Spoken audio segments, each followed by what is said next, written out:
ইনশাআল্লাহ। তো আল্লাহ তাআলা এই সূরার মধ্যে প্রথমে কিয়ামত যে হবে এই কিয়ামতের কিছু নিদর্শন বর্ণনা করছেন। এরপরে আল্লাহ তাআলা যে মানুষের উপরে ইহসান করছেন এই ইহসানের কথা বলছেন। এরপরে কিয়ামতের শেষ পরিণতি কি, ওইখানে মানুষের অবস্থাটা কি হবে, এটাও আল্লাহ তাআলা আলোচনা করছেন। আল্লাহ কোরআনে কারিমের অনেক জায়গায় কিয়ামত সম্পর্কে আলোচনা করছেন। আল কারিআতু মাল কারিআ, এই সূরার মধ্যেও কিয়ামতের কথা বর্ণনা করছেন। অনেক সূরা আছে এরকম। তো এই সূরা ইনফিতর, এই সূরার মধ্যেও আল্লাহ তাআলা কিয়ামতের আলোচনা করছেন। তো আল্লাহ তাআলা আল্লাহর হাবিব সাল্লাল্লাহু আলাইহি ওয়াসাল্লামকে লক্ষ্য করে বলেন, ও আল্লাহর হাবিব, আল্লাহ তাআলা বলেন ইদাস সামাউ ফাতারাত, যখন আসমান বিদীর্ণ হয়ে যাবে, যে আসমান আমরা দেখতেছি আজকে, আল্লাহ তাআলা যখন কিয়ামত ঘটাইবেন তো এই আসমান আর এই অবস্থায় থাকবে না, আল্লাহ তাআলা এই আসমানকে ফাটাইয়া দিবেন, বিদীর্ণ হয়ে যাবে, এরকম সাজালো গোছালো আর থাকবে না। এরপর আল্লাহ বলেন ওয়াইদাল কাওয়াকিবু তাসারাত, তোমরা যে তারকারাজি দেখতেছো, তারকারাজি নক্ষত্র, এই নক্ষত্রগুলিও খসে পড়বে। এগুলো নিজ নিজ স্থানে এখন যেভাবে আল্লাহ তাআলা সাজায় রাখছেন, দেখতে অনেক সুন্দর লাগে, এগুলো কিয়ামতের আগে থাকবে না, আল্লাহ তাআলা এগুলোকে খসে পড়াবে। এরপর আল্লাহ বলেন ওয়াইদাল বিহারু ফুজ্জিরাত, যে সাগরকে তোমরা শান্ত দেখতেছো, যে সাগর দিয়া জাহাজ অতিবাহিত হইতেছে যাইতেছে, এই সাগরকে আল্লাহ তাআলা উত্তাল করে দিবেন। তো সাগরের মধ্যে আল্লাহ তাআলা মিষ্টি পানি রাখছেন, লবণাক্ত পানি রাখছেন, এগুলো আর ভাগ থাকবে না। আল্লাহ তাআলা যখন সাগরকে উত্তাল করে দিবেন তো মিষ্টি পানি আর লবণাক্ত পানি সব একত্রিত হয়ে যাবে। এই সাগরের বুক দিয়ে আর কোনো জাহাজ অতিবাহিত করা সম্ভব হবে না। তো এখানেও দেখেন আল্লাহ তাআলা এই তিনটা নিয়ামত আমাদের উপরে দান করছেন। এই আসমান আল্লাহ তাআলা আমাদের উপর রাখছেন। অন্য আয়াতে আল্লাহ তাআলা কোরআনে কারিমের মধ্যে বলেন যে আসমান এটা হচ্ছে ছাদের মতন। ছাদ থাকলে যেরকম মানুষ নিচে বসবাস করতে পারে, নির্দ্বিধায় নিরাপদে বসবাস করতে পারে, তো জমিনবাসীদের জন্য আল্লাহ তাআলা এরকম আসমানকে ছাদ স্বরূপ বানাইছেন। এরপরে দেখেন ওয়াইদাল কাওয়াকিবু তাসারাত, আল্লাহ তাআলা যে নক্ষত্রের কথা বলছেন, এই নক্ষত্র এটা পৃথিবীর একটা সৌন্দর্য বানাইছেন। রাতের আকাশে যখন নক্ষত্র ওঠে তো খুব সুন্দর লাগে পৃথিবী। এরপরে আল্লাহ তাআলা যে বিহার বানাইছেন, সমুদ্র বানাইছেন, এই সমুদ্র যে কত উপকার মানুষের, আল্লাহু আকবার, বলা বাহুল্য। এই সমুদ্রের বুক চিরে কত জাহাজ এক দেশ থেকে অন্য দেশে যায়, কত মালামাল সামান এই সমুদ্র দিয়ে আসতেছে। পৃথিবীর অর্ধেক উন্নতির বড় একটা কারণ এই সমুদ্রগুলি। তো আল্লাহ তাআলা এই সমুদ্রগুলি দিছেন, এই সমুদ্রগুলোকে কিয়ামতের আগে ওয়াইদাল বিহারু ফুজ্জিরাত, এগুলোকে উত্তাল করে দিবেন। এখন মানুষ যেভাবে সমুদ্রে ব্যবহার করতেছে, ইচ্ছা মতো স্বাধীন মতো এক দেশ থেকে আরেক দেশে জাহাজ নিয়ে যাচ্ছে, বড় বড় জাহাজ চলে যাচ্ছে, টনকে টন মাল নিচ্ছে, এটা আর সম্ভব হবে না। উত্তাল করে দিবেন, সমুদ্র আর নিজ গতিতে চলবে না। এরপর আল্লাহ তাআলা মানুষকে স্মরণ করান ওয়াইদাল কুবুরু বু'সিরাত, যে আরেকটা কথা স্মরণ করো, ওয়াইদাল কুবুরু বু'সিরাত, যখন কবর সমূহকে উন্মোচিত করা হবে। অর্থাৎ আমরা যে মৃত মানুষকে কবরে দিতেছি, এই কবরে যত মানুষ চলে যাচ্ছে, এমন নয় যে শেষ হয়ে যাচ্ছে তার জীবন, বরং আল্লাহ তাআলা এই কবরগুলিকে আবার উন্মোচিত করবেন, আবার উঠাবেন, উত্থিত করবেন। কবরে যে শুয়ে আছে তাকে উঠাবেন। কিয়ামতের আগ পর্যন্ত যত মানুষকে কবরে রাখা হবে সব মানুষকে আবার উঠানো হবে। অনেক মানুষ মনে করে, অনেক ধর্মের মধ্যে এরকম আছে যে মানুষকে পুড়ে ফেলে, যে এরা তো ধরার বাহিরে না, পুড়ে ফেলেন আর যাই করেন, আল্লাহ তাআলা প্রত্যেককে জায়গা থেকেই উঠাবেন। ওয়াইদাল কুবুরু বু'সিরাত, কবরকে যখন উত্থিত করা হবে, অর্থাৎ কবরবাসীদেরকে যখন উঠানো হবে, আলিমাত নাফসুম মা কদ্দামাত ওয়া আখখারাত, তো যখন মানুষ এই হাসরের মাঠে উঠবে, কবর থেকে উত্থিত হবে, আলিমাত নাফসুম মা কদ্দামাত ওয়া আখখারাত, তখন প্রত্যেক ব্যক্তি সে জানতে পারবে মা কদ্দামাত, সে অগ্রে কি কাজ করেছে, ওয়া আখখারাত, এবং পরে কি কাজ করেছে। এই আয়াতের অনেকগুলো ব্যাখ্যা করছেন মুফাসসিরিনে কেরাম। এর একটা হচ্ছে যে আলিমাত নাফসুম মা কদ্দামাত, মা কদ্দামাত হচ্ছে আখিরাতের জন্য মানুষ কি কি কাজ করছে এগুলো সে জানবে। দুনিয়ার মধ্যে আল্লাহ তাআলা যে আমাদেরকে পাঠাইছেন, তো এই সময় তো আল্লাহ তাআলার দেওয়া, এই হায়াত আল্লাহ তাআলার দেওয়া। তো এই হায়াত পাওয়ার পরে আমি আখেরাত তো মেইন জীবন ছিল, এটাই ছিল মেইন আখেরাতের জিন্দিগি, আসল জিন্দিগি। এখানে আল্লাহ তাআলা ক্ষণস্থায়ীভাবে আমাদেরকে পাঠাইছেন, একটা দুনিয়াতে কাজ দিয়ে পাঠাইছেন, আল্লাহর ইবাদত বন্দি করার জন্য পাঠাইছেন। তো মানুষ যখন কবর থেকে উঠবে, আলিমাত নাফসুম মা কদ্দামাত, তো সাথে সাথে সে জানতে পারবে যে দুনিয়া আমাকে যেই কাজের জন্য পাঠানো হয়েছিল, যে নেক আমলের জন্য পাঠানো হয়েছিল, আমাকে তো খাওয়ার জন্য পাঠানো হয় নাই, ঘুমানোর জন্য পাঠানো হয় নাই, বিল্ডিং আর চাকরি করার জন্য পাঠানো হয় নাই। যে উদ্দেশ্য করে আল্লাহ তাআলা আমাকে দুনিয়ায় পাঠাইছিল, এটা আমি কতটুকু করছি, আলিমাত নাফসুম মা কদ্দামাত, মানুষ এটা জানতে পারবে। তো আল্লাহ বলেন যে ওয়াইদাল কুবুর বুসিরাত, যখন কবরকে উন্মোচিত করা হবে, কবরের থেকে কবরবাসীকে উঠানো হবে, আলিমাত নাফসুম মা কদ্দামাত, তো মানুষ আখিরাতের জন্য কতটুকু নেক আমল করছে, কতটুকু করছে, এটা সে জানতে পারবে। সাথে সাথে আল্লাহ বলেন ওয়া আখরাত, আর দুনিয়াতে কি কাজ করে নাই এবং কি রেখে গেছে, এটাও সে জানতে পারবে। তো এগুলো আল্লাহ তাআলা আমাদেরকে কেন শোনাইতেছেন? আল্লাহ তাআলা আমাদেরকে এই জন্য শোনাইতেছেন যেন আমরা আগে থেকেই সতর্ক হয়ে যাই। এই আয়াতের ব্যাখ্যায় মুফাসসিরিনে কেরাম আর একটা কথা লিখছেন যে দুনিয়ার মধ্যে মানুষ যত ভালো কাজ করে যায়, যেটা ধারাবাহিকভাবে চলতে থাকে, যেরকম আপনি একটা মসজিদ করছেন, মাদ্রাসা করছেন, রাস্তাঘাট করে গেছেন, অথবা জনকল্যাণমূলক কোনো কাজ করে গেছেন, যেটা এখনও সব হইতেছে, তো এইটার সবও মানুষ আখেরাতে পাইতে থাকে। সে কবরে চলে গেলেও এটার সব এখনও বাকি থাকে। অনুরূপভাবে এর বিপরীত আখরাত, এর বিপরীত কোনো একটা গুনাহের কাজ আপনি জারি করে গেছেন, ওই যে দেখছেন না, সিনেমা হল বানায় গেছে, সিনেমা হল, হাজী সাহেবের সিনেমা হল। এই সিনেমা হল যতদিন পর্যন্ত বাকি থাকবে, যত মানুষ এখানে গুনাহের কাজ করবে, এইটার গুনাহ তার আমল নামায় পৌঁছাবে, এবং এই জন্য সে কবরেও শাস্তি পাবে। অনুরূপভাবে অনেক নায়ক নায়িকা দেখেন না, যে অনেক উল্টাপাল্টা করে অনেক কিছু করছে, এরপরে বয়সের পরে বলে এগুলো আমি সব ভুল করছি, আমাকে ফেরত দেওয়া হোক, সব হয়ে গেছে। তো এগুলো তো বললে আর হয় না, এই জন্য করার আগেই চিন্তা ভাবনা করতে হবে, দুনিয়ার থাকতে এগুলো ফাইসালা করে যেতে হবে। যত মানুষ এই নায়িকার ছবি দেখবে, যত গুনাহ হবে, এটা তার আমল নামায় লেখা হবে। তো আমরা তো অনেকে শুধু নেক কাজটাই জানি, তো নেক কাজ যেরকম একটা বাকি থাকলে এটা নেকেও বাকি থাকে, কেউ যদি গুনাহের কাজ জারি করে যায়, এটাও কি থাকবে, তার আমল নামায় জারি হবে। এই জন্য আল্লাহ তাআলা মানুষকে আগেই সতর্ক করছেন, আলিমাত নাফসুম মা কদ্দামাত ওয়া আখরাত, যে তোমরা মৃত্যুর পরে, কবর থেকে ওঠার পরে তোমরা জানতে পারবে তোমরা কি ভালো কাজ করছো আর কি খারাপ কাজ করে গেছো। এই জন্য আগে থেকে, এখন থেকেই সিদ্ধান্ত নিতে হবে যে আমি যতগুলো ভালো কাজ করে যাচ্ছি, এগুলোর নেকি আমি আখেরাতে পাবো, এখনও পাইতেছি, মৃত্যুর পরেও পাবো। আর যদি কোনো গুনাহ আমি জারি করে যাই, আমাদের দেশে অ্যাভেলেবেল সুদ আর হারাম, সুদ আর হারামে বাড়িঘর করে গেছে, অন্যের জমি দখল করে গেছে, এটা এখন সন্তানরা ভোগ করতেছে। জমিটা কার? অন্যের। বলেন এটা কি গুনাহ না? এটার গুনাহ হাজী সাহেব পাবে না? পাবে। এজন্য সাবধান মুসলমান, নেক আমলের সাথে সাথে এটাও মনে রাখতে হবে যে আমি যত অপকর্ম করতেছি, যত পাপ কাজ দিয়া দুনিয়া ভরতেছি, যত হারাম দিয়া দুনিয়ার উন্নতি করতেছি, এই হারাম যতদিন পর্যন্ত বাকি থাকবে, এইটার গুনাহ কবরে গিয়েও আমি পাবো। মুসলমান বুঝতে পারছি? শুধু আমরা নেক আমলটাকে প্রাধান্য দিই, গুনাহ থেকে বাঁচতে চাই না। হ্যাঁ, গুনাহ থেকেও বাঁচতে হবে, গুনাহ থেকেও বাঁচতে হবে। কারণ যেই গুনাহ জারিয়া থাকে, জারিয়া চলমান চলতে থাকে, এটা যে সূচনাকারী, যে সূচনা করে গেছে, এবং যারা এটার মধ্যে সাহায্য সহযোগিতা করছে, প্রত্যেকেরই আমল নামায় এই গুনাহ লেখা হবে। এই জন্য সাবধান। তো এরপরে আল্লাহ তাআলা মানুষকে আল্লাহর দিকে আহ্বান করতেছেন। আল্লাহ বলেন, ইয়া আইয়ুহাল ইনসানু মা গাররাকা বিরাব্বিকাল কারীম।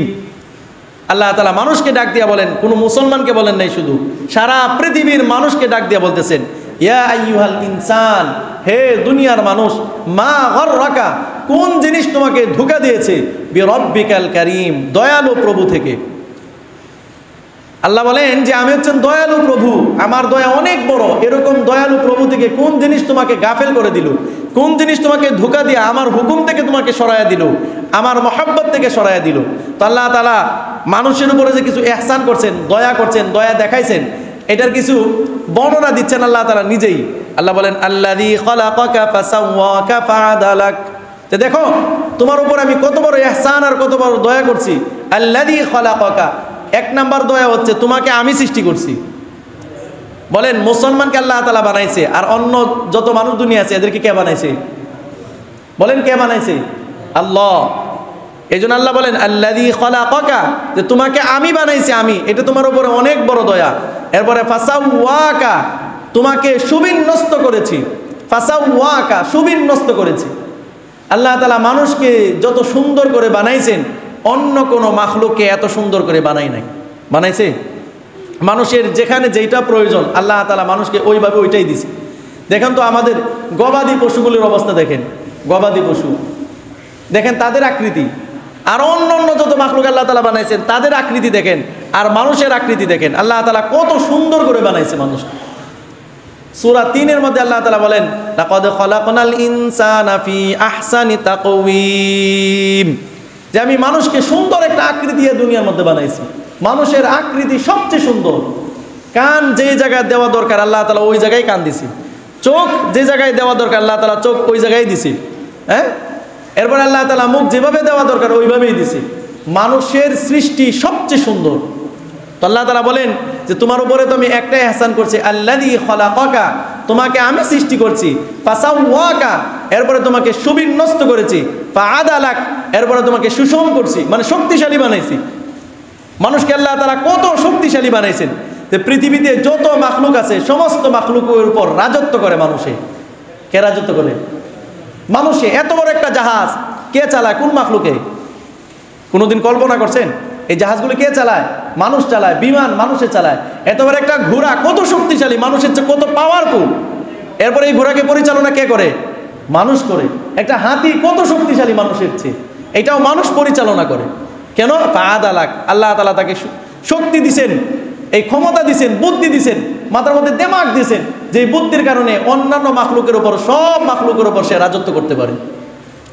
এরপরে আল্লাহ বলেন ফি আইয়ি সূরাতিম মা শাআ রাক্কাবাক, দেখো আমি যেইভাবে চাইছি এইভাবে তোমাকে বানাইছি। আল্লাহ বলেন আমি যেইভাবে চাইছি, মা শাআ রাক্কাবাক, আমি যেভাবে চাইছি, ফি আইয়ি সূরাতিম, ওই সূরাতেই তোমাকে দুনিয়ার মধ্যে পাঠাইছি। এই যে কোটি কোটি মানুষ, এখনো 6 কোটির উপরে, 600 কোটি মানুষ আছে পৃথিবীতে। আপনি একজন আরেকজনের সাথে মিলাইতে পারবেন না, কোনো না কোনোভাবে ব্যবধান আছে। একই মায়ের সন্তান, যমজ হয়েছে, এরপরে একটু ব্যবধান আছে। ব্যবধান আছে না ভাই? এই ব্যবধানটা কে করছেন? আল্লাহ। আল্লাহ বলেন ফি আইয়ি সূরাতিম মা শাআ রাক্কাবাক, যে আমি যেভাবে চাইছি, যেই আকৃতি তোমাকে দুনিয়ায় পাঠাইতে চাইছি, আমি এই আকৃতিই তোমাকে দুনিয়ায় পাঠাইছি। এখানে কারো কোনো হাত নাই। দেখা যায় বাবা মা সুন্দর কিন্তু সন্তানটা কালো, কোনো উত্তর নাই যে বাবা তো সুন্দর, মাও সুন্দর, সন্তানটা কালো কেন? বাবা মা দুইজনেই কালো, অত সন্তানটা সুন্দর হয়েছে, এটার কোনো কারণ আছে? কোনো কারণ নেই। কারণ কে বানাইছেন? আল্লাহ তাআলা। কোন মানসায়? ফি আইয়ি সূরাতিম মা শাআ রাক্কাবাক, আল্লাহ বলেন যে আমি যেভাবে চাইছি এইভাবেই তোমাকে বানাইছি। এরপর আল্লাহ তাআলা বলেন কাল্লা, কখনো তুমি বিভ্রান্ত হইও না। আল্লাহ তাআলা যে বলছিলেন ইয়া আইয়ুহাল ইনসান মা গররাকা বিরব্বিকাল কারীম, যে দয়ালু প্রভু থেকে কোন জিনিস তোমাকে ধোঁকা দেয়, এই ধোঁকা যাতে কোনো জিনিস তোমাকে না দেয়। কাল্লা, কখনো তুমি বিভ্রান্ত হইও না, বরং বানাইছি তোমাকে আমি, তোমাকে সুবিন্যস্ত আমি করেছি, সুষম দেহর অধিকারী তোমাকে আমি দিছি, এবং তোমার আকৃতিও আমি দিছি। এই ব্যাপারে কোনো কি হো না, বিভ্রান্ত হইও না, অন্য কোনো ধোঁকায় পড়ো না। আজকে তো মানুষ এই কথা বলে না যে আমার জীবন আমি আমার মতো এনজয় করব। না, এটা তোমার জীবন না, আল্লাহ তাআলা তোমাকে দান করছেন। এই সময় আল্লাহ তাআলার দেওয়া, বিভ্রান্ত হইও না, রব থেকে দূরে সরে যেও না। এরপরে মানুষ কি করে? কাল্লা বাল তুকাদ্দিবুনা বিদ্দিন, কিন্তু তোমরা কি করতেছো? আল্লাহ তাআলা বলেন যে তোমরা তো তুকাদ্দিবুনা বিদ্দিন, যে তোমরা যে দুনিয়ার মধ্যে নেক আমল করো, এটার দান প্রতিদান যে আখিরাতে দেওয়া হবে, এটাকে তোমরা মিথ্যা আরোপ করতেছো। তোমরা মনে করতেছে যে অহেতুক এই যে মসজিদ মাদ্রাসা বানাইতেছে, তাসবিহ তাহলিল পড়ে, কোরআন কারীমের তেলাওয়াত করে, হালাল খায়, সুদের ধারে কাছেও আসে না, হালাল পথে চলে আর কষ্ট করে চলে, এগুলো অহেতুক করতেছে। এরাও যদি আমাদের মতো এরকম হারাম খাইতো, হারামি বিল্ডিং উড়াইতো, ভালো ভালো খাবার খাইতো, ভালো পোশাক পরতো, মান মর্যাদা নিয়ে চলতো, এরা কতই না সুখী হইতো। এরকম কিছু মানুষের ধারণা আছে না? কিন্তু কিছু মানুষের উল্টাও আছে, যে মৃত্যু হবে, এরপরে আমরা আল্লাহর হুকুমের অবাধ্য হব না, অবাধ্য হব না। তো আল্লাহ বলেন বাল তুকাদ্দিবুনা বিদ্দিন, তোমরা আখেরাতের যে প্রতিদান, দান প্রতিদান দেওয়া হবে আখেরাতে, এই যে তোমরা ভালো ভালো আমলগুলি করছো, সমস্ত হারাম থেকে বেঁচে থাকছো, আল্লাহর ভয় তোমাদের দিলে ছিল, এই জন্য হারাম কাজ ছাইরা দিছো, আল্লাহ নাফরমানি ছাইরা দিছো, এটাকে অস্বীকার করিও না, এটার বদলা তোমাদেরকে দেওয়া হবে। আর যারা আখিরাতকে অস্বীকার করবা এদের শাস্তিও তোমাদেরকে দেওয়া হবে। এরপরে আল্লাহ তাআলা মানুষকে সতর্ক করতেছেন, ওয়া ইন্না আলাইকুম লাহাফিজিন। আল্লাহ বলেন তোমাদের প্রত্যেকের জন্য একজন হেফাজতকারী আছে, রক্ষণাবেক্ষণকারী আছে, তোমাদের প্রত্যেকের সাথে লাগানো আছে। কিরামান কাতিবিন, এরা হচ্ছেন সম্মানিত দুই ফেরেশতা। সম্মানিত দুই ফেরেশতা, কাতিবিন মানে লেখক, কিরামান মানে সম্মানিত। তো সম্মানিত দুই ফেরেশতা কি করতেছে? ওনারা লিপিবদ্ধ করতেছেন। এরা তোমার সাথে আছে আর কি করতেছে? লিপিবদ্ধ করতেছে। ইয়ালামুনা মা তাফআলুন, তারা জানে মা তাফআলুন, তোমরা যা কিছু করো, তোমরা যা কিছু করতেছো। এই দুই কাজে আল্লাহ তাআলা দুই ফেরেশতা রেখে দিয়েছেন, ওনারা সবগুলি লিপিবদ্ধ করতেছেন। ইন্নাল আবরার লাফি নাঈম। তো যারা দুনিয়াতে আসার পরে এরকম নেক আমল করে, আবরার যারা কি হয়? নেককার, নেক আমল করে, আল্লাহর নাফরমানির সাথে থাকে না, বরং আল্লাহর নেক বান্দা হয়। আল্লাহ তাআলা বলেন এরা হচ্ছে আবরার। এদের নাম কি? আবরার। আল্লাহ বলেন ইন্নাল আবরার লাফি নাঈম, নিশ্চয় যারা নেককার হবে, দুনিয়াতে নেক আমল করবে, সব লাইনে নেক কাজ করবে, সব লাইনে নেক আমল, তো এরা যাবে জান্নাতে, লাফি নাঈম। আল্লাহ বলেন জান্নাতে থাকবে। ওয়া ইন্নাল ফুজ্জার লাফি জাহিম। আর যারা বদ আমল করবে দুনিয়ার মধ্যে, বুঝে শুনে বদ আমল করে, জানতেছে এটা হারাম, এরপরেও দিলে আল্লাহর ভয় নেই। দুনিয়ার মানুষকে তো ভয় করার কোনো দরকার নেই। আপনি যে গুনাহ করতেছেন, হারাম খাইতেছেন, সুদের সাথে আপনার মালের মিশ্রণ এখনো আছে, হারাম উপার্জন, আপনার হারাম দিয়ে দুনিয়া ভরতেছেন, হ্যাঁ, হারাম দিয়ে বাড়ি গাড়ি সব করতেছেন, ভোগ বিলাস করতেছেন, দিনের কোনো খবর নাই, আল্লাহর হুকুমের কোনো তোয়াক্কা করেন না। আল্লাহ বলেন ওয়া ইন্নাল ফুজ্জার লাফি জাহিম। যারা ফাসিক হবে, ফুজ্জার হবে, গুনাহগার হবে, গুনাহগার, মুসলমান এরপরেও গুনাহ করে, মুসলমান এরপরেও গুনাহ করে, কোনো ভয় দিলের ভিতরে আল্লাহর কোনো ভয় নাই, কোনো ভয় নাই, এরকম ফুজ্জার যারা হবে আল্লাহ বলেন লাফি জাহিম। এরা কোথায় যাবে? জাহান্নামবাসী হবে, জাহান্নামবাসী। ইয়াসলাউনাহা ইয়াউমাদ্দিন। আল্লাহ বলেন যে তারা বিচার দিবসে প্রবেশ করবে। ইয়াসলাউনাহা ইয়াউমাদ্দিন, কিয়ামতের দিন যে আল্লাহ তাআলা বিচার করবেন মানুষের, ওই বিচারের দিনে তারা প্রবেশ করবে। ওমা হুম আনহা বিগাইবিন। আর ওইখান থেকে তারা কোনো সময় পৃথক হতে পারবে না।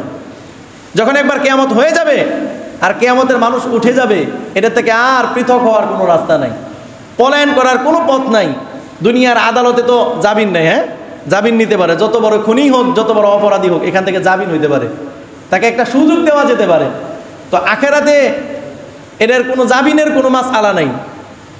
মামলা হয়েছে তো এখন বিচার হবে, বিচার হয়ে সাথে সাথে শাস্তি হবে, কোনো জামিন নামা নাই। সুম্মা মা আদরাকুম, আল্লাহ তাআলা বলেন সুম্মা ওমা হুম আনহা বিগাইবিন। এরা এই আখিরাতের মাটির থেকে আর পৃথক হইতে পারবে না। এরপর আল্লাহ তাআলা আল্লাহর হাবিব সাল্লাল্লাহু আলাইহি ওয়াসাল্লামকে প্রশ্নবোধক শব্দ ইঙ্গিত করতেছেন, ওমা আদরাকা মা ইয়াউমুদ্দিন। আল্লাহর হাবিব সাল্লাল্লাহু আলাইহি ওয়াসাল্লামকে আল্লাহ তাআলা জিজ্ঞাসা করেন, আপনি কি জানেন বিচার দিবস কি? মানুষের যে বিচার হবে, এই যে আল্লাহ তাআলা আমাদেরকে একটা হায়াত দিয়েছেন, 60 বছর, 70 বছর, 80 বছর, এই যে আল্লাহ তাআলা একটা সময় দিয়েছেন, এমনি তো দেন নাই। কি বলেন এমনি দিছে? এলো কার দেওয়া? আল্লাহ তাআলার দেওয়া। এই সময় আল্লাহ তাআলার দেওয়া। তো এই যে আল্লাহ পাক আমাদেরকে সময়টা দিয়েছেন, এই সময়ের বিচারও নিবেন। এখানে সময় শেষ হবে, আখিরাতে এটার পুরা জিন্দেগির একটা হিসাব নামা দাঁড় করানো হবে এবং পুরা জীবনের হিসাব আল্লাহ তাআলার কাছে দিতে হবে। তো এই ব্যাপারে আল্লাহ তাআলা রাসূল সাল্লাল্লাহু আলাইহি ওয়াসাল্লামকে প্রশ্ন করতেছেন, ওমা আদরাকা মা ইয়াউমুদ্দিন। হে রাসূল, আপনি কি নিজে জানেন এই বিচার দিবসটা কি? আল্লাহ আবার বলেন, তুম্মা মা আদরাকা মা ইয়াউমুদ্দিন। আপনি কি জানেন যে বিচার দিবসটা কি? এটা কি হবে জানেন আপনি? তো আল্লাহ তাআলা রাসূল করিম সাল্লাল্লাহু আলাইহি ওয়াসাল্লামকে প্রশ্ন করে নিজেই উত্তর দিতেছেন, ইয়াউমা লা তামলিকু নাফসুন লিনাফসিন শাইআ। যে বিচার দিবস হচ্ছে ওই দিবস, দুনিয়ার মধ্যে তো মানুষ যদি মামলা করে তো তার সাথে একটা কি থাকে? উকিল থাকে, তার পক্ষ থেকে ওকালতি করে এবং সুপারিশ করে, হ্যাঁ। তো ওকালতিতে যদি সে জিততে পারে তো তার মক্কেলকে ফিরিয়ে আনতে পারে, অথবা কমসে কম জামিন নিয়ে দিতে পারে। তো আল্লাহ বলেন যে না, বিচার দিবসটা এরকম হবে, ইয়াউমা লা তামলিকু নাফসুন লিনাফসিন শাইআ। যে বিচার দিবসে কেউ কারো কোনো উপকার করতে পারবে না, ওকালতি করতে পারবে না কেউ। যার যেই বিচার সেটা তার জবাব দিয়ে নিজেরই করতে হবে। এখানে উকিলের মাধ্যমে বলার কোনো কিছু নেই, নিজেরটা নিজেরই বলতে হবে, কেউ কারো দ্বারা এনে উপকৃত হবে না। এরপর আল্লাহ বলেন ওয়াল আমরু ইয়াউমা ইযিল লিল্লাহ, যে ওই দিন যত হুকুম দেওয়া হবে এবং কর্তৃত্ব হবে শুধু কার হবে? আল্লাহ। আল্লাহ বলেন ওয়াল আমরু ইয়াউমা ইযিল লিল্লাহ, আখিরাতের কর্তৃত্ব হবে একমাত্র আল্লাহ তাআলার। এখানে কারো কোনো কর্তৃত্ব চলবে না। দুনিয়ার মধ্যে তো মানুষ দুই নাম্বারই করতে পারে। বিচারক বসাইছে একজনকে, কিন্তু সে তারও একটা পদ আছে, এরকম বিচারকরে ঘুষ দেওয়া হোক যেভাবেই হোক এটা বিচারটাকে রদ করা যায়, উল্টাপাল্টা করা যায়। কিন্তু আখিরাতে এরকমটা হবে না ভাই, আখিরাতে এরকমটা হবে না। একমাত্র কর্তৃত্ব থাকবে আল্লাহ তাআলার। ওয়াল আমরু ইয়াউমা ইযিল লিল্লাহ, আল্লাহ বলেন ওই আখিরাতের কর্তৃত্ব একমাত্র আমার কাছে থাকবে, অন্য কোনো মানুষের কাছে থাকবে না। তো আল্লাহ তাআলা এই সূরা ইনফিতরের মাধ্যমে আল্লাহ তাআলা আমাদেরকে সতর্ক করছেন ভাই, আল্লাহ আমাদেরকে সতর্ক করছেন যেন আল্লাহর দেওয়া সময়টাকে আমরা অহেতুক কাজে ব্যবহার না করি। আল্লাহর হাবিব সাল্লাল্লাহু আলাইহি ওয়াসাল্লাম দুনিয়ার মানুষকে শুনিয়ে গেছেন যে আখিরাতের মাঠে মানুষকে এরকম 5টা প্রশ্ন করা হবে। বলেন কয়টা? 5টা প্রশ্ন করা হবে। তার মধ্যে একটা প্রশ্ন হচ্ছে এই যে আল্লাহর দেওয়া জীবন কোন খাতে ব্যয় করছো। এখানে জীবন বলতে আমরা সময় ধরে নিতে পারি, যে আল্লাহ তাআলা যে আমাদেরকে সময়টা দিছেন। তো প্রথমে এখন বাস্তবতা দেখেন আমাদের অবস্থাটা কি। বাচ্চাদের প্রথম দিমাগের মধ্যে এই জিনিসটা ঢুকানো হয় যে পড়ালেখা করতে হবে, বাস। এই সময়টা দিছেন কে? আল্লাহ। কি জন্য দিছেন? আল্লাহ অন্য আয়াতে বলে দিছেন যে তোমাদেরকে ইবাদত বন্দেগীর মধ্যে সময় লাগানোর জন্য আমি তোমাদেরকে সময় দিছি। তো আমাদের দিমাগে প্রথমেই মাথার মধ্যে এটা ঢুকানো হয় যে এই জীবনেই আসল, এখন কিন্তু পড়াশোনা করতে হবে, বাস পড়াশোনা করতে হবে। তো মাথার মধ্যে এই জিনিসটা ঢুকছে। 26 বছর 27 বছর 30 বছর পর্যন্ত শুধু পড়াশোনা, শুধু পড়াশোনা। এরপরে এখন পড়াশোনা শেষ হওয়ার পরে এখন তোমাকে চাকরি করতে হবে, টাকা ইনকাম করতে হবে, দুনিয়ায় থাকতে হলে টাকার প্রয়োজন। মাথায় ঢুকে গেছে এটা। অথচ আমাদের প্রত্যেকের দিমাগে এই কথাটা আনার দরকার ছিল যে আল্লাহ তাআলা আমাদেরকে পাঠাইছেন, কি জন্য পাঠাইছেন, কি জন্য সময় দিয়েছেন? যে আল্লাহর ইবাদত বন্দেগী করতে হবে। পড়াশোনা নিষেধ না, টাকা অর্থ কামানো নিষেধ না, কিন্তু প্রথমে দিমাগে এই জিনিসটা বাচ্চার থাকতে হবে যে আমার এই জীবন আসল নয়, এরপরে একটা লম্বা একটা জিন্দিগি আছে, ওই জিন্দিগির হিসাব আল্লাহ তাআলা আমার কাছ থেকে নেবেন। প্রশ্ন করা হবে আমাকে যে তোমাকে যে সময় দুনিয়াতে দেওয়া হয়েছিল এই সময়টা কোন খাতে ব্যয় করছো। এটা কারো কোনো বাচ্চার মাথার দিমাগের মধ্যে এটা দেওয়া হয়? দেওয়া হয় না। যেই পরিমাণ আমরা বাচ্চাদেরকে যেই পরিমাণ পড়ালেখার জন্য চাপ দেওয়া শুরু করি, অথচ আল্লাহর হাবিব সাল্লাল্লাহু আলাইহি সাল্লাম বলছিলেন যে তোমার বাচ্চার যখন 7 বছর হয় তখনই তাকে নামাজের হুকুম করো। বলেন কত বছরে? 7 বছরে। এখন আমরা বলি কোন বাচ্চা এরকম 7 বছর আমরা নামাজ পড়াই? কতজন আছি? কিন্তু 7 বছরে পড়াশোনা করাই না, আমি শিক্ষিত অথচ আমার ছেলেকে পড়াশোনা করাই না, এরকম অভিভাবক কতজন পাওয়া যাবে? তাহলে আপনি আমি চিন্তা করি আসলে আমরা কোন জিনিসটাকে প্রাধান্য দিতেছি। অথচ এই বাচ্চারও তার জিন্দিগির ব্যাপারে খবর নেওয়া হবে, তাকেও প্রশ্ন করা হবে যে আল্লাহ তাআলা যে তোমাকে জীবন দিছিলেন এই জীবনটা কোন খাতে ব্যয় করছে। তো রাসূল সাল্লাল্লাহু আলাইহি সাল্লাম কি বলছিলেন যে 7 বছরেই বাচ্চাকে নামাজের হুকুম দিতে হবে। মানে নামাজের হুকুম দিলেই সে প্রশ্ন করবে যে নামাজ কেন পড়বো, নামাজ পড়ার দ্বারা ফায়দা কি। তখনই আপনি তারা আখিরাত শিখাইতে হবে যে নামাজ এই জন্য পড়বা, এটা আল্লাহ তাআলা হুকুম, আর আল্লাহ তাআলা এই জন্য ইবাদত বন্দেগী করার জন্যই আমাদেরকে দুনিয়ায় পাঠাইছেন। তো এই বাচ্চার মধ্যে পড়ালেখার সাথে সাথে তার আসল জিন্দিগি কোনটা এটা সে বুঝতে পারবে।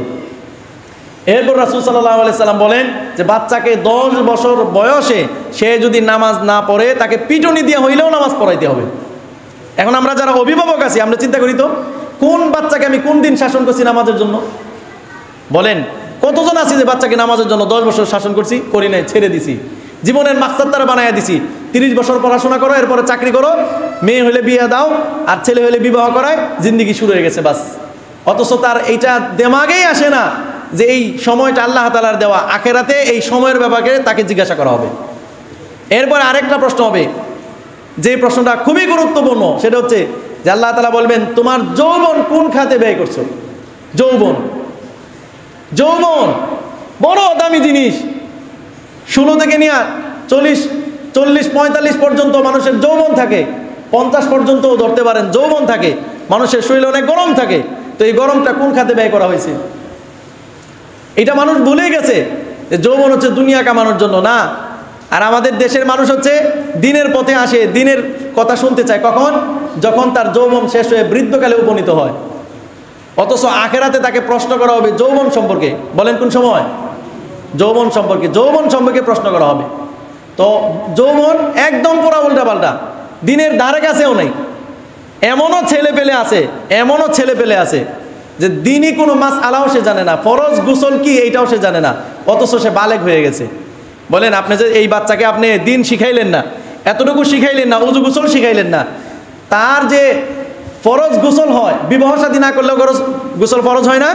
এখন এই ছেলেটা মেট্রিক পরীক্ষা দিছে, এখন তো কি বলবো মাশাআল্লাহ, আগে তো স্কুল কলেজের মধ্যেও এগুলো ছিল, কিছু দিনের রীতিনীতি ছিল, এখন তো এখান থেকেও মানে দিন উঠাই দিতেছে। স্কুলে পড়াশোনা করার পরেও যে উজুর ফরজ 3টা, উজুর ফরজ 4টা, গোসলের ফরজ 3টা, এটা সে যে জানবে এই অপশনও নাই, এই অপশনও নাই। এই জন্য মুসলমান খুব সাবধান, খুব সাবধান।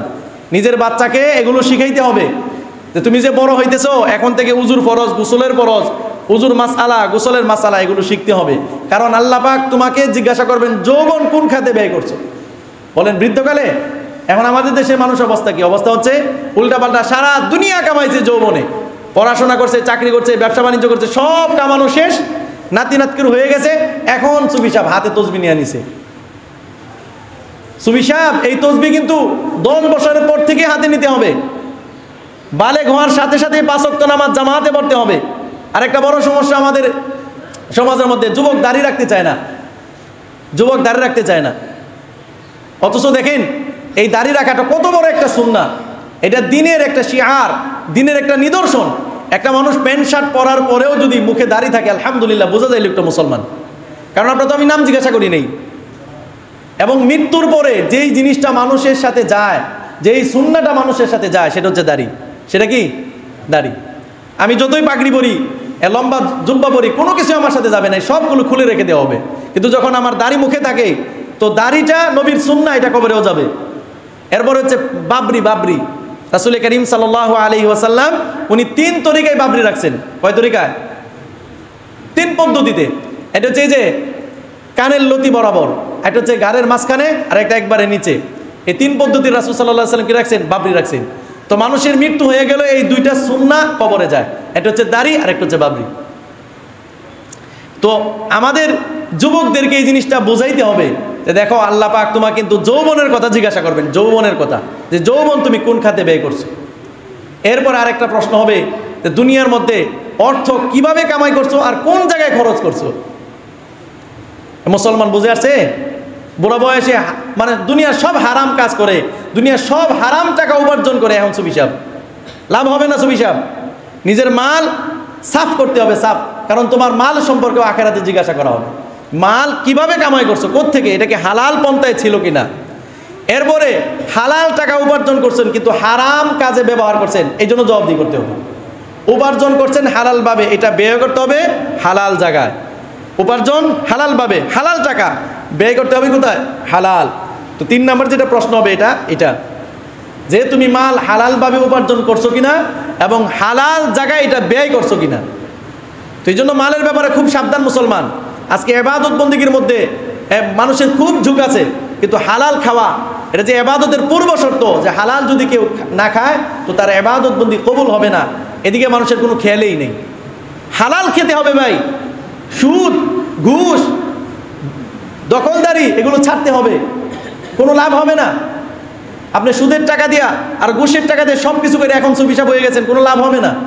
আপনি হালাল দিয়া বড় হন, এটার মধ্যে বরকত হবে এবং আখিরাতে এই মাল সম্পর্কে আপনাকে জিজ্ঞাসা করা হবে না।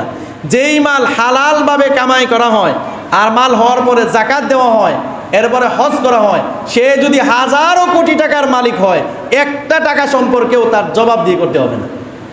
নিষেধ না ইসলামে, ইসলামে কোনো জায়গায় ধনী হওয়া নিষেধ না, অবশ্যই ধনী হবেন, কিন্তু কোন পন্থায়? হালাল পন্থায়। হালাল পন্থায় ধনী হন, আর ধনী হওয়ার পরে একদম হিসাব করে আপনি যাকাত প্রদান করেন, আর জীবনে একবার হজ করেন। কতবার? একবার। এটা খুবই অবাক লাগে, মানুষ হজ করে 5 বার, আবার বড় গলায় বলে আমি 5 বার হজ করছি, অথচ হজ করা জীবনে একবার। বলেন কতবার? একবার। আর যাকাত দেওয়া প্রতি বছর ফরজ। তো প্রতি বছর যাকাত দেয় না, সুবি সাহেব প্রতি বছর হজ করে। কারণ এর মধ্যে ফুটানি আছে, আর জাকাত দিলে তো মাল কমে যায়। সাবধান, এগুলো ফুটানি দিয়ে কোনো লাভ হবে না। একবার আপনি হজ করেন, আর করতে হবে না। জীবনে একবার হজ হয়েছে আলহামদুলিল্লাহ, কিন্তু প্রতি বছর জাকাত একদম হিসাব করে আপনি দেন। যেই মালের জাকাত পরিপূর্ণ হবে না, এই মালের সাথে গরিব মিসকিনের হক আছে, এটাও আল্লাহ তাআলার কাছে জবাব দিতে হবে।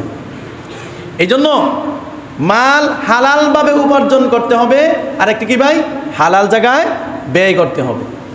এরপর হচ্ছে যেই পরিমাণ এলেম আছে এই পরিমাণ আমল করতে হবে। আপনি যতটুকু ইসলাম সম্পর্কে জানেন আরও জানার চেষ্টা করেন, আর নিজে জেনে জেনে আমল করার চেষ্টা করেন। এখন বর্তমান জামানা হচ্ছে মানুষ এলেম শিখে অন্যকে পাকড়াও করার জন্য, অন্যকে দেখানোর জন্য যে আমিও ইসলামের অনেক কিছু জানি। না, এই জন্য এলেম শেখা যাবে না। এলেম শিখতে হবে এই জন্য যে আমি যতটুকু এলেম শিখবো এর ওপর নিজে এতটুকু আমল করব।